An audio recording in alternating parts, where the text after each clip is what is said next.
Hey guys, a little different video today.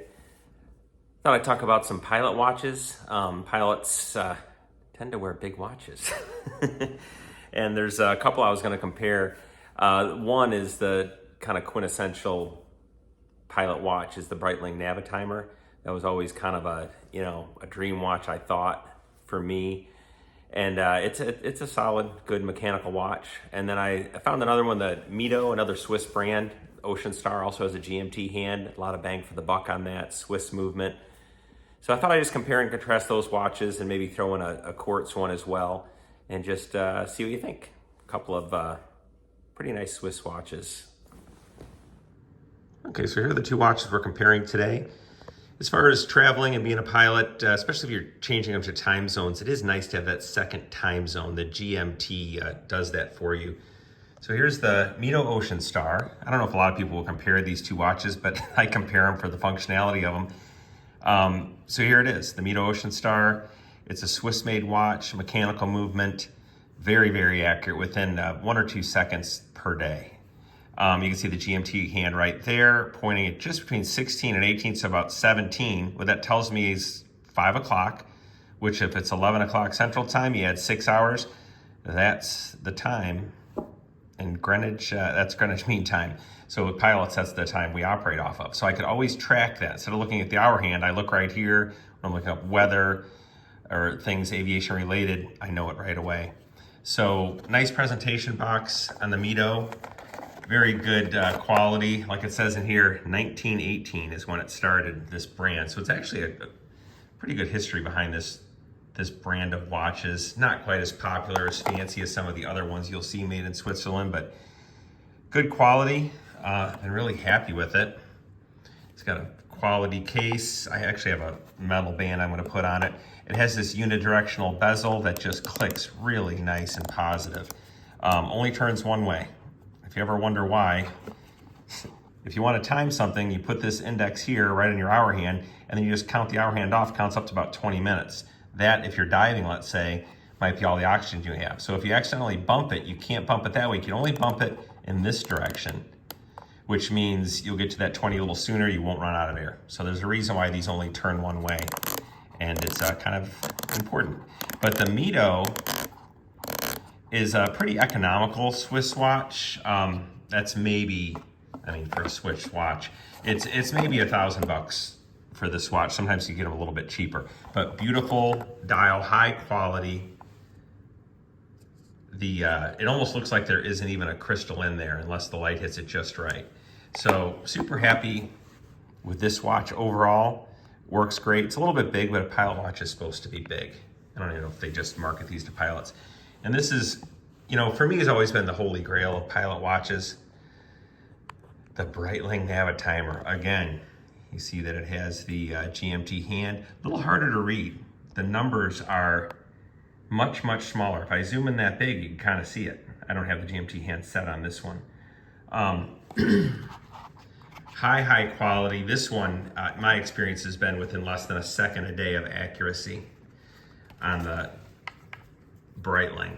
But the band is really nice. It's got the clasp there, all Breitling, the back of the case also.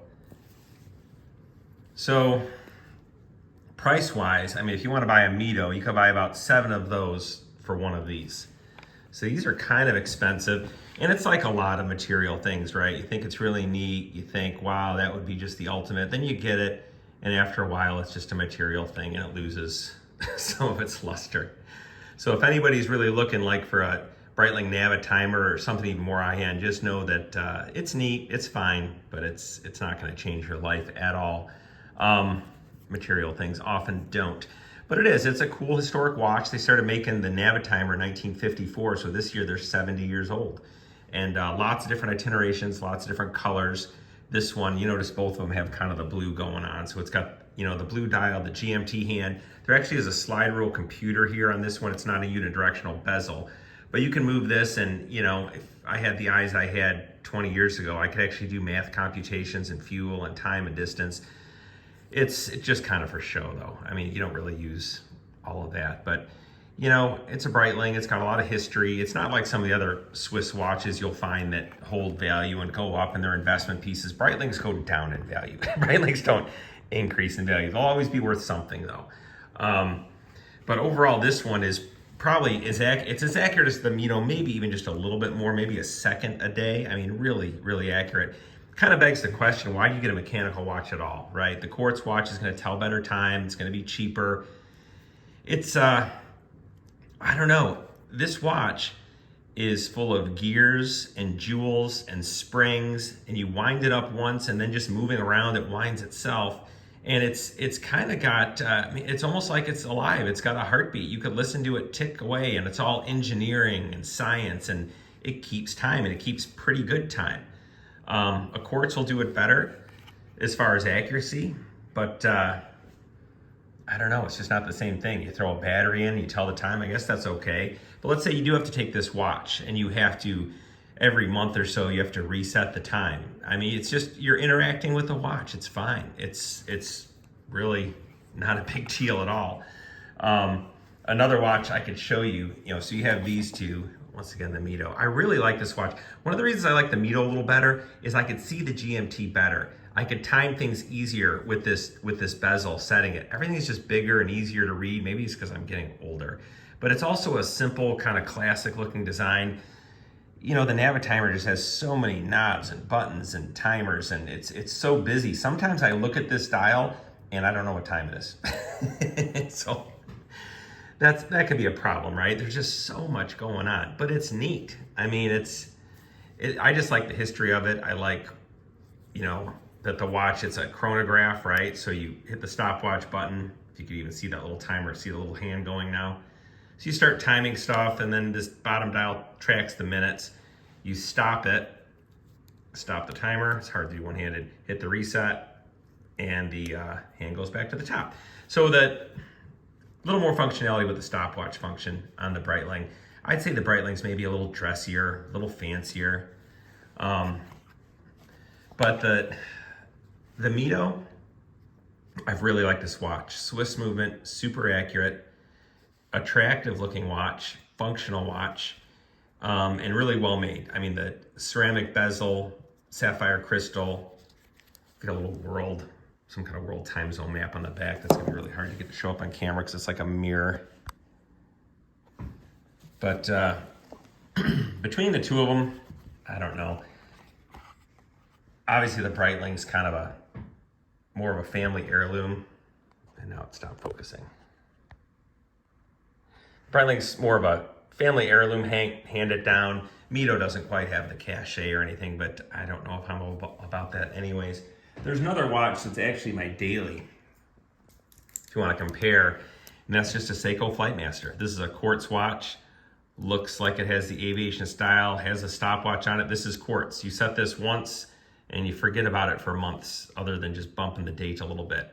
So the Flightmaster, honestly, like I say, for what this costs, you could buy probably 2 of these for what the Mido costs. And for what the Mido costs, you could buy 7 of these for what this costs. So the price just kind of gets ridiculous. If you want to get a pilot watch, honestly, you just want the style for now and you don't care about mechanical, the Seiko Flightmaster is actually a great, great watch. This is the one I wear a lot to work, and it's been durable. I've had this thing for years. It's been really nice. But I don't know, something about the mechanical watch, just kind of the romance to it, the fact that you have to interact with it more, you have to set it, and I don't know, something about the mechanical innards of it, the jewels, the springs, the gears, all working, and somehow it keeps really good time. It's just impressive. And it's kind of more interesting to have this on your wrist than it has to have, something just run off a battery. I don't know.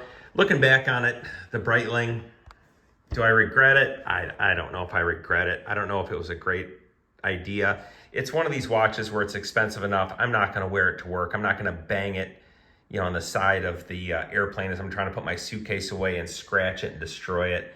It's just too pretty of a piece. So this is more of a nice occasion kind of watch, which, how many nice occasions do I have? I'm a pretty simple guy. So I don't know. The Breitling, it's one of those things you think about, you look at them for years, you get it. And like anything else, I said material, it just kind of becomes not as big a deal once you have it.